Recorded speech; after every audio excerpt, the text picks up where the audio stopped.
Now, from one private entry to another. Now we move on to number 51. Now, this is from one of our plant machinery sellers. He's retiring from the business. There we are. He's so it's privately owned, privately entered. It's number 51, the Nissan Navara pickup. He's driven us into the sale himself. 218,000 miles, but you've got some history there with it as well. No VAT, which is a big selling point, isn't it? On the 06, and an MOT till March 24. There it is. Good workhorse, in my opinion. Chris, let's get it started. Let's go in. Tell you what, let's go in at £800. At 8. At 800. At 800. 9. 9 is bid. At 9. £1,000. £1,000. £1,000. 11. 11 bid. At 1100. At £1,100. 12. 12. Thank you. £1,200. 1200 bid. At 12. At 1200. At 12. And I'm going to put it on sale, but drop to 50s when you're ready. 13. 13. 13.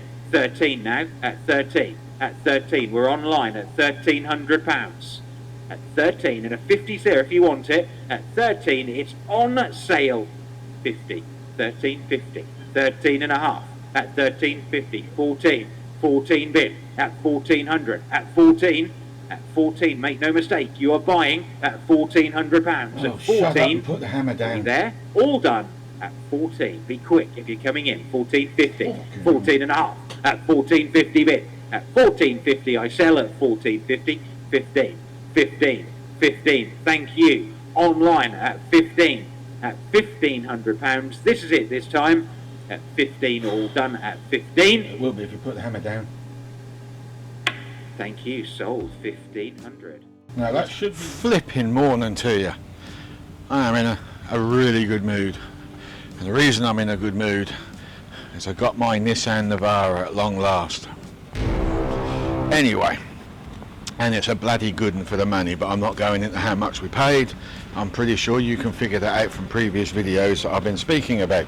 And yeah, I do think there was somebody online deliberately bidding that up for some reason, because the first time that went through the auction, the bidder disappeared. The one who won it disappeared. So I think it was being jacked up deliberately, and well, security for that kind of thing isn't easy, is it? So anyway, we are going to briefly talk about this, and we are briefly broke until next week. I'm hoping the wife will get me some gasket sealer. If she can get me some gasket sealer, we'll whip that manifold off, because it's got to be resealed down again, you see. I think I know what I've done wrong, and I'm fairly confident this is the problem. Those plates underneath, I put gasket sealer on them as well, and I've got a feeling I've either put the plates the wrong way round or I've stuffed the holes up with sealant. I'm just not sure which of the two. I don't know. Something's not right, obviously, because fuel's not going through. I don't want to take the carbs off. I said that, I mentioned that. So it shouldn't be too difficult to disconnect the hoses, disconnect pipes, take all the bolts out, lift that whole thing off, turn it upside down, put it on a bench, pull the bottoms off and see what's going on. Because I do remember this much about them. When I was doing the rebuild, I blew through those pipes before that plate went on. And I had free airflow through. I think those plates are the issue. And I'm pretty confident about it, because if you look at the pipe work here, it goes down, comes in, and it goes in through there. I bet you anything you want, I've plated it off. I put them the wrong way round, and I did have a debate in my head to how that was meant to go. So that's what I think is wrong with that. Once we get this running, we will start clearing up all the rubbish and clearing some of the crap out of the way and getting rid of it to the tip and everything, if they let me in with a commercial vehicle, because our tips in this country, they've turned into a law of their own, and they expect paying like every other blighter in this country. So yeah, but I'm probably going to get funny looks off these blokes while they're out here, but tough titty, there she is. She's a little rough around the edges. She needs some new seal work done. Got a hole in the butt to sort out. I've took the headache rack off because we're going to go down and get a cargo, what they call it, truckman top for this, so we can turn it into an estate vehicle. We have got a lot of rust to deal with. I reckon that I found one of these in the scrappers, so I reckon I'm going to have to cut that all out and weld a new panel on around there. The chassis is solid. The bodywork a little temperamental underneath, but all in all, it is actually a really, really good vehicle. And I'd like to think that I did well with it. So I'm over the moon with it, to be honest with you. I mean, the carpets are a bit grubby. Again, there is another carpet down there. I changed the stereo. I couldn't get that Sony stereo to talk to my phone properly, so I put my old one in from the rat rod, unfortunately. So we're going to put the Sony one in the rat rod. Do I really need a stereo when I've got a V8 engine purring away? Not really. That's kind of how I look at it. I mean, she's got her flaws and her faults. I'm probably going to have to purchase some new seat belts because these don't retract. I know the MOT has a thing about that. So yeah, all in all, she's a good little truck. Slow as hell. Hasn't got the massive amount of power for what it is. I've got it up at 80 today, and that's about the best I think it can do. 216,000 miles. But the engine has been looked after, so it's kind miles is how I look at it. You know, an engine can be what it is, as long as it's been regularly serviced, and I've got the service sheets to this, and it has throughout most of its life. I mean, it was heavily serviced by the farmyard that owned it first, in its first 100,000. I've got service sheets, schedules, everything that's been done to this. The previous owner has put new oils in it all over, gearboxes, diffs, the lot, so I know that's been done. So I'm pretty damn chuffed with the whole thing. It was a good buy. Retail, I would expect this to go on the market for about 2,000, 2,500. So trust me when I say it, I have saved some money. MOT till March. But I have got to deal with all the dings and dents. I mean, what would you expect with a commercial vehicle that's been used in the commercial market? Gearbox is solid and strong, but I do have a switch in the gearbox that needs taking out and replacing, and I've got that on order, 17 quid that cost. Neutral position switch is a common fault and flaw on these things. So yeah, I'm going to head off in a minute, and I'm going to go in the yard and I'm going to get that truckman top and get that bolted on and throw that old headache rack away. Catch up with you later. Well, I was getting funny looks of the workmen. I was wondering what the hell I was up to. So I thought I would do the end of day tonight. Only problem is, blasted lights went out on me. Where's this? There it is. Right. So I apologise for the deep darkness of this, but there is the canopy. I got it. Yay. I'm bloody pleased with it. I want to make a roof rack for the top eventually. Now, it's missing the lock, but I'd had to pick one up a few weeks ago, so I have one. And I will fit that tomorrow. Whee. I think that fit rather well, all things considered. Now, there's loads more bits on that vehicle than what they led me to believe. And I basically got told, take everything off that you need because this is going to the crusher soon. And we'll sort the rest of the finances out another day. I trust them, because if I didn't, I wouldn't have stripped them. So we've got a gearbox to pick up as yet, and anything else I can find. So I'm going to take the brake master cylinder off, the clutch master off, anything like fuse box cases and stuff like that I'm going to take off. I'm going to try and take all the switches from the dash, possibly even the clocks, I don't know yet. Door cards I've already removed. I want the switches out of the door cards, but he said something to me about stripping them doors down that I mustn't do, and I blinking well can't remember what he said. I also want to get the diffs out of the axle at the back, and I also want the diff at the front as well. And it's also got brand spanking new discs on the wheels on that other vehicle, so there's a few things left.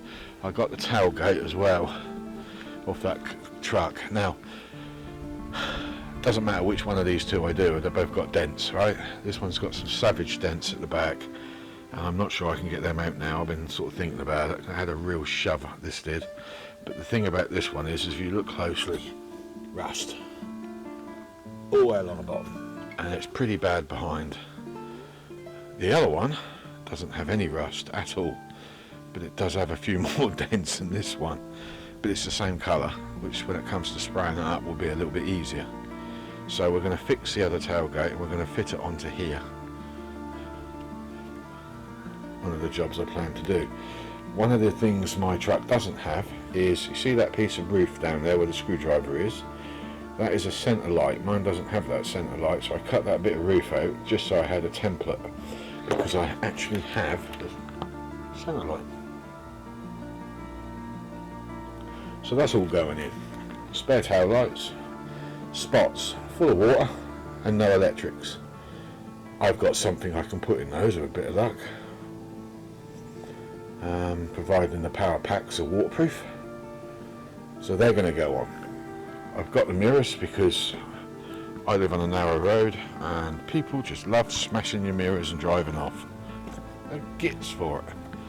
So I've got 2 chrome mirrors to go on, and one of the things I plan to do is bedline that front bumper, and I might black the chrome grille out because I have a spare.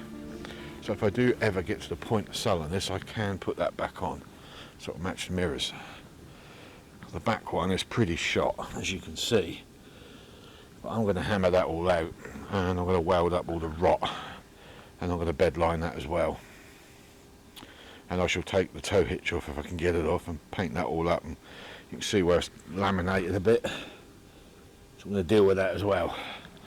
So I want to get this as about as mint as I can get it. I just don't know how far we can go, so tomorrow I'm going to take all this stuff out, put it all in the shed, find a shelf. I'm a little bit annoyed with myself now because my mate's just cleaned his flipping truck out and he had a spare shelving unit, 2 spare shelving units, so I could have put this little lot in. Never mind, live and learn. So one of the jobs tomorrow is to fix that lock.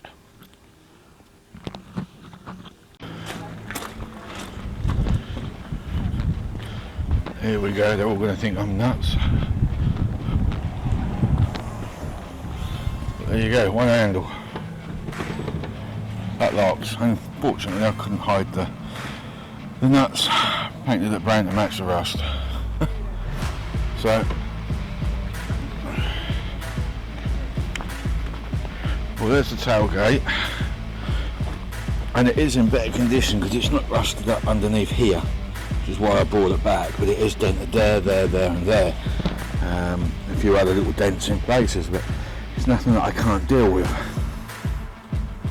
So right at this point there's a plate behind there, so I can actually probably bang that out, and I might even be able to get to those. I'm not really sure. They're pretty savage, so might pay me to cut that all out and put a new piece in, but I'm not sure.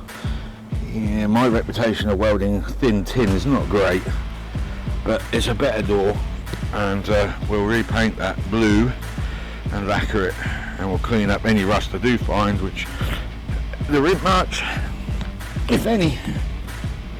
So while I brush underneath there, see, that was what was going on mine. Completely shot the shit all the way along on one area, mainly there where the hinges are, but see, we just got to that in time and the base is straight, so I don't know if we can get to those holes because they're here, but there's nothing to stop me from cutting that out there, cutting the other one out on mine and doing what they've done there, and put a second plate screwed in so I can use pop nuts, and then I can lay that straight on top. It's not really going to be a problem, is it? And I've got a liner that goes over the top of that anyway. This one had a liner, but someone's took it off, and I noticed that the pickup that didn't have a liner, the whole of the underside of the tub was rotten. So how many years it'd been running it, I don't know. So yeah, moving on. Okay, so we've cleaned up the truckman cab a little bit, not a lot. I mean, the roof part still needs doing. I can see it that back window a bit better, but as you can, no, you can't see it, but the inner window, which I can't get to. Both windows need cleaning, so I've got to do that at some point. But the other thing I've also done is I've sorted the switch out on the gear stick. That was a nightmare to rip all of that stuff out in there. Don't know if I can get the camera under it, we'll see.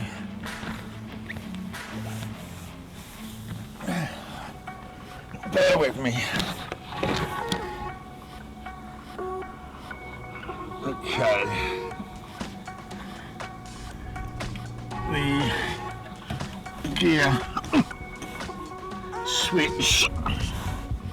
Right, where are you? I've got to find you. There it is. Right. It's actually tucked up right up in there. And you probably can't see jack diddly squat. But that's where it is, and it is an absolute pigging nightmare. I do not understand why they've got all of these electronics. So I've got a broken, I don't even know what this is for. Look, that's just sitting there idle. Oh, torsion bar suspension. That's interesting to know. Now look, that bar I'm now pointing at is torsion bar. I was thinking about jacking this up, but that's going to be a bit of a nightmare to do.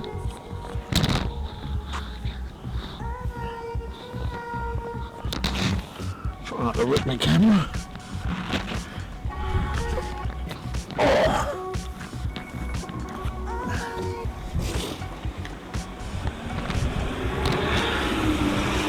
Yeah, that still works. Does that still? Yeah, it still works. Right, so we've done that. Oh, I think I already told you this. We fixed this as well. That's now on. Painted it brown to match the rust. I think I did say that. Well, what I didn't say was, in the end, I had to take that metal plate off because they didn't drill through the glass. Oh, excuse me. And I had the countersink behind. Put some countersink screws coming through.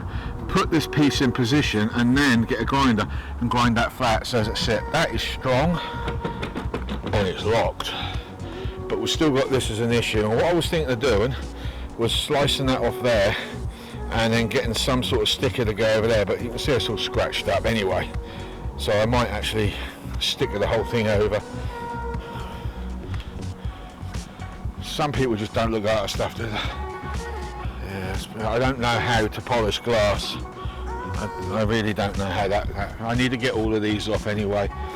At some point, clean them all up, which is something I want to do. You can see I've been sanding it more than I have cleaning it because of this white staining which has come off the fiberglass itself that had thick algae all over it, and I literally had to sand back with a scouring pad to try and release it, and that took some of the shine off. Not a big deal. I want to paint that. I want to paint the inner part here black.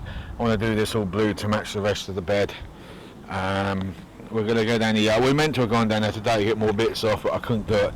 So tomorrow I'm going to cut a big section of this out from the one down the yard, and at a later date I will do a kind of repair. I'm going to get the wheel arches off that other one as well. So I want to replace this one. Damage. I don't know if I got damage on any of the others. Nope. So that's another thing to do. I do believe the steps are gone on it. On the other one. One of the seals is in good condition, so I might cut the metal off the seals so I can replace the metal on here. There's another job to do.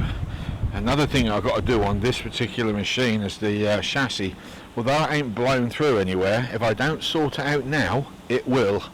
So I need to get this up in the air and get a sandblaster power washer underneath that and spray the underside in bed line, lots of bed line, as thick as I can get it, just to protect it for future. Otherwise I'm going to lose this, and I'll lose it very easily. The back ain't so much of a problem because I can take the tub off. Body I can't. That's not so easy. I've also got to drop the bumper off at some point and get that cleaned up, get those spots put in, and get all the metalwork sorted out behind it, supporting it all. As you can see, someone's had a little bit of a ding, so it's all got to be sanded back. Headlights need polishing. I've got a spare for this side, it's all cracked. This one isn't. Just wants a good polishing up. So there you go. That's all the interior stuff. He'd let me have. I've got to go back. I've got to get a load of bits and bobs for the underside. You know, torsion bars, suspension, struts, diffs, you name it. Still want the clutch and master cylinders. But something really bizarre is going on with this. I don't know if it's just old and brittle, but it's somebody during the night has been cutting wires underneath this thing. And I'm not messing around when I say it. It's really, really suspicious. because I'm not sure which. I want to show you something. I can get under here without damaging anything. Oh, gearbox is up there. Right. Check this out if you can see it. No plug. And then this one just hanging. That one, don't know if you can see that, been pulled off. I might have done that one myself yesterday by mistake when I was heaving around, but I'm struggling to understand why the speedo was working on this and now it isn't. And one of those is the speedo drive. I'm just not sure which one. Let me show you something else.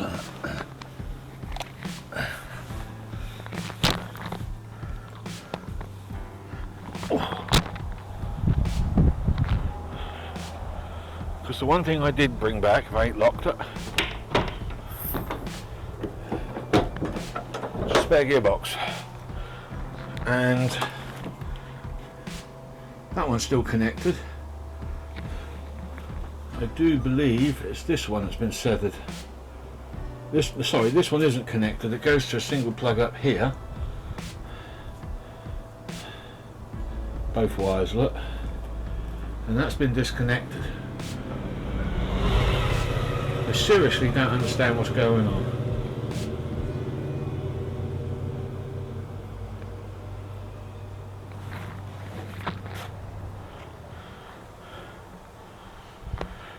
So I'm going to have to unplug all that loom, and I'm going to have to snip mine at that end on the bulk, pull that through, solder it all up with connectors, and then slowly reconnect all of the plugs, because mine's a bit of a mess and I'm not actually sure what's going on. Singular wire going into that, singular wire going into that.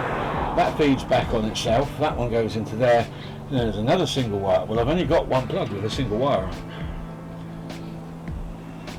Absolute bleeding mystery, isn't it? So I think we're going to have to take that loom, because someone's cut something out, possibly, but it's funny how the speedo don't work all of a sudden.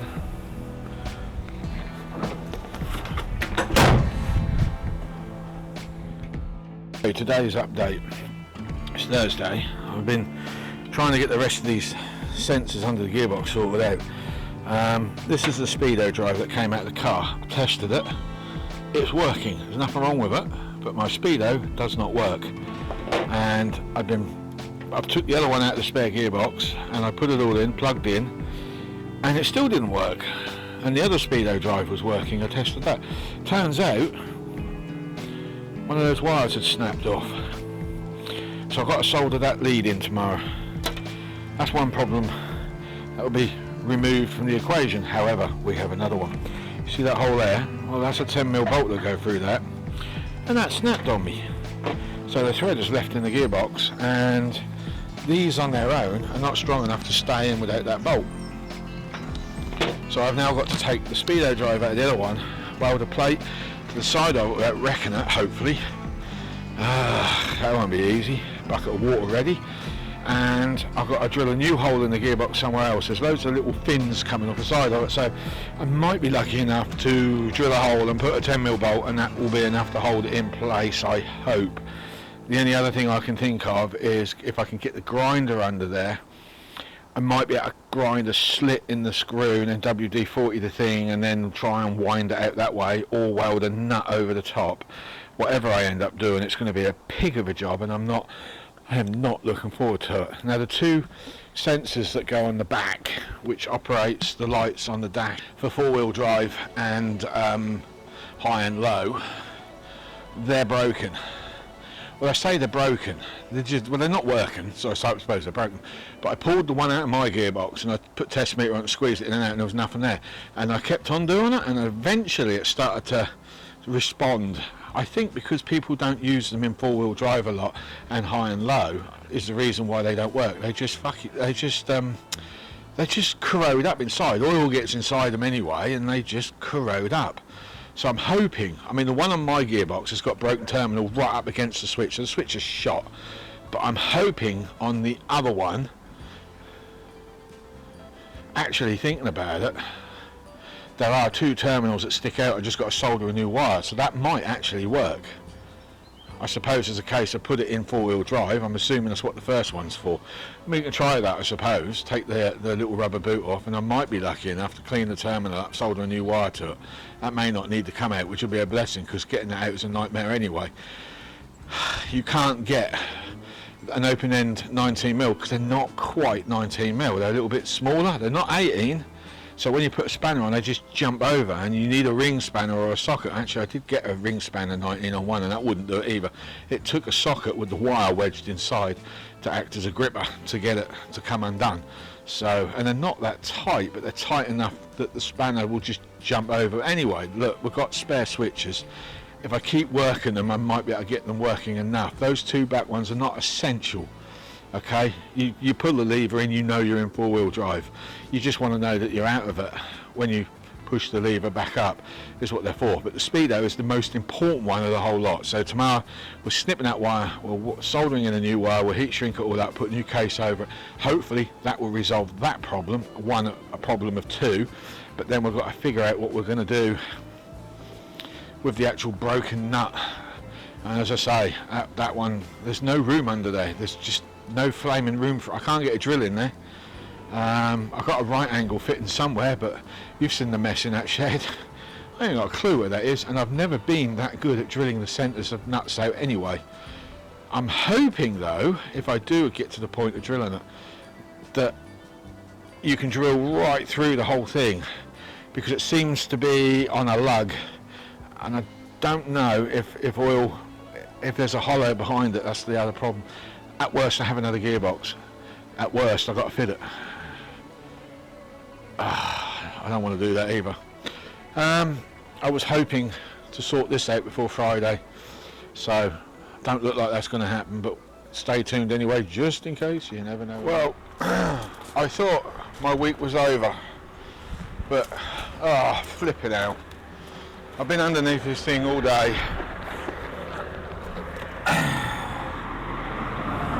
Oil spill.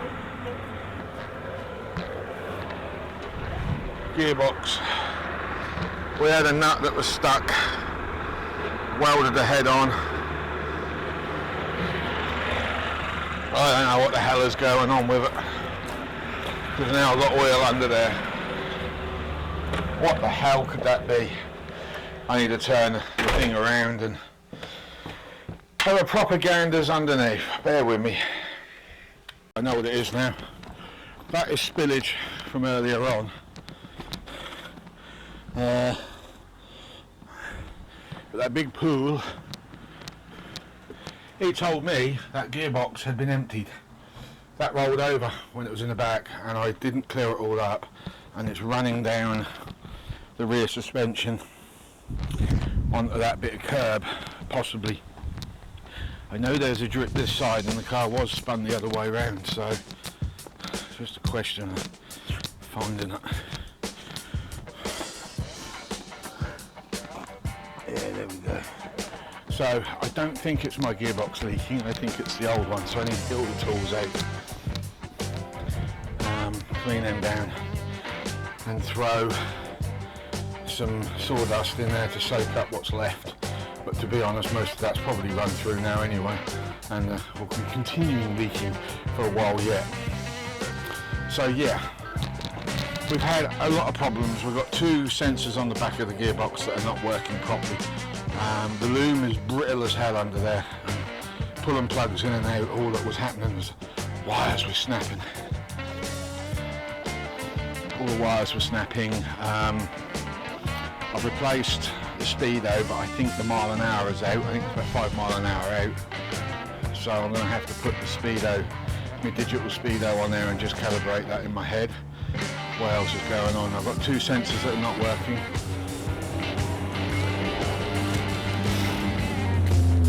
Yeah, as I say, I've got 2 sensors that are not working.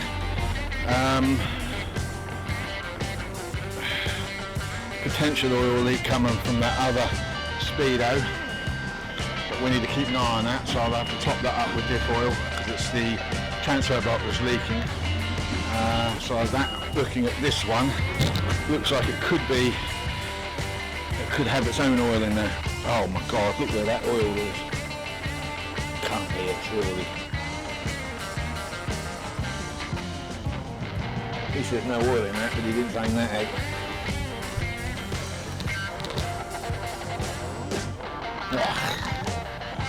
So yeah, it's been a bit of a journey this week, trying to get this thing ready for use. Now we've still got the V-belt pulleys to replace at the front because they're like ready to snap, they're not far off. But we've got the Speedo back, that's working in, and after that packed up. We've got the sensor, position sensor sorted, so that's now done, the reverse sensor works, so all of that is fine. Gearbox is a bit sloppy, it could do with being changed. We almost got to the point where we were going to change it, but I couldn't get that thread out, but we've got that sorted out. So, whew, crunch those gears, boy.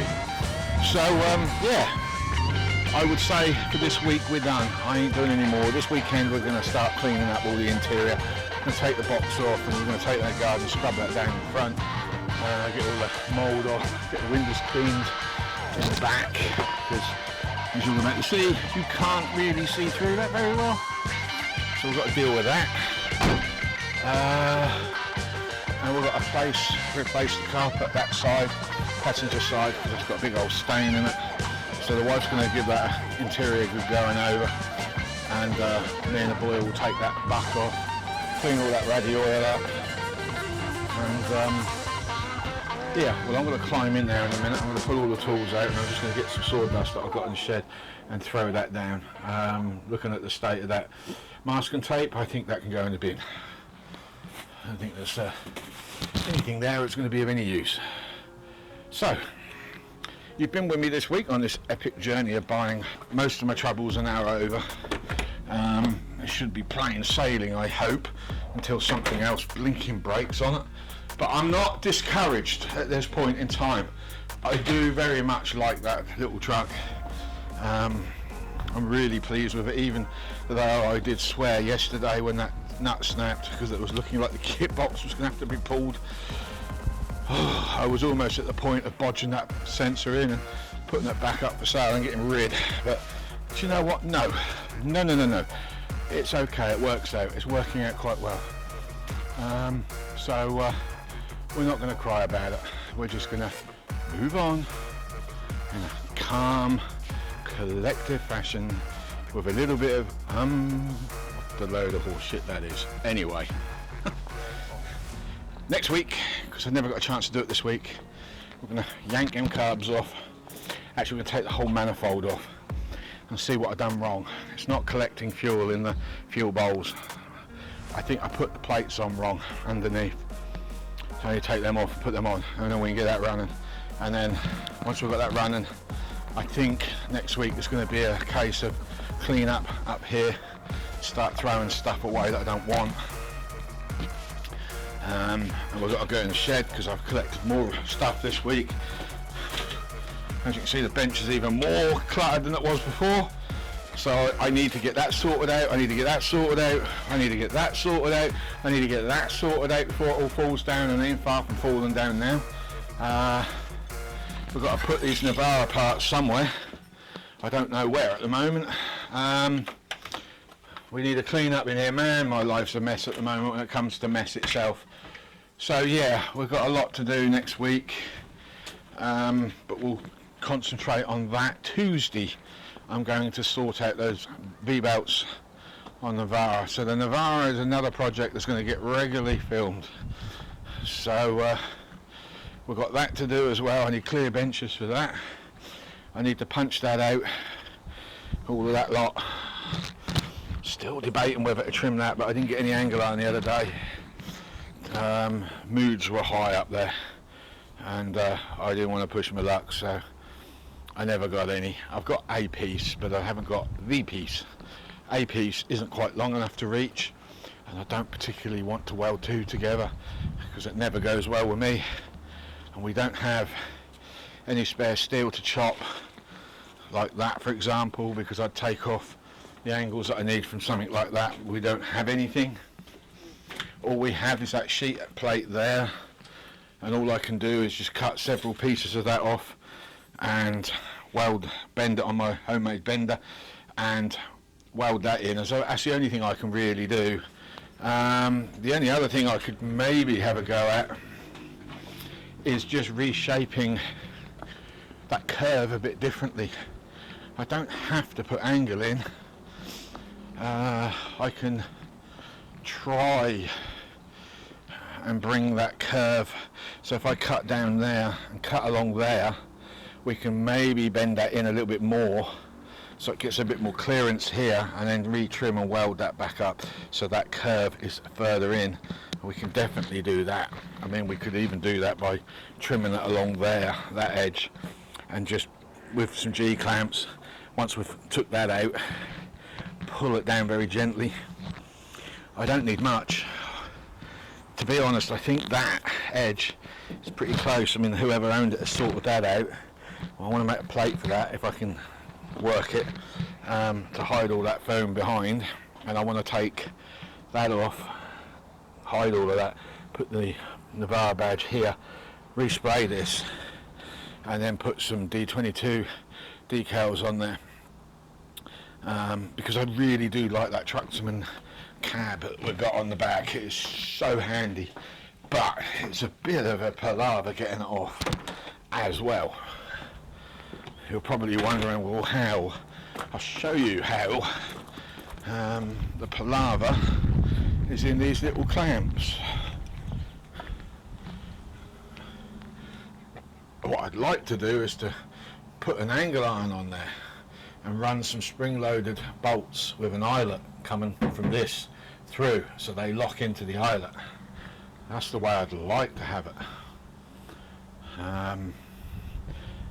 Because I want a camper body for this anyway, but if I'm on my own and I don't want to faff around reversing under and loading and all the rest of it, and I'm just going for a summer's camp, there's nothing to stop me from putting a awning on the back of this and using that as my bed space, and we can crash out in there and camp in the back of that.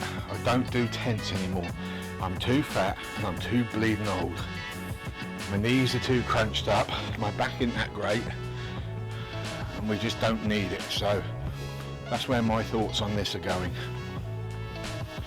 All in all, she's a good little old girl, but I have given her a nickname. Everyone says you should give your vehicle a nickname. I don't, because I scrap the damn things we'll get rid of them. But you know what? This has got a nickname. We call it the dog. Why? Because it's bitten me so many times since I've owned it, but it's still showing me a little bit of love. The dog. So, I would like to say, before this camera conks out, which is about to do, thank you so much for the previous views and likes on the last video. Believe me, it was noted, and I am very grateful, because I couldn't give you a start-up video on the car, and I know you lot are desperate to see that, and I can appreciate that. You followed me this long and I'm still mucking around and my battery's about to die, so I just want to say thank you so much for everything, and I'll see you next week with something slightly different. Bye bye.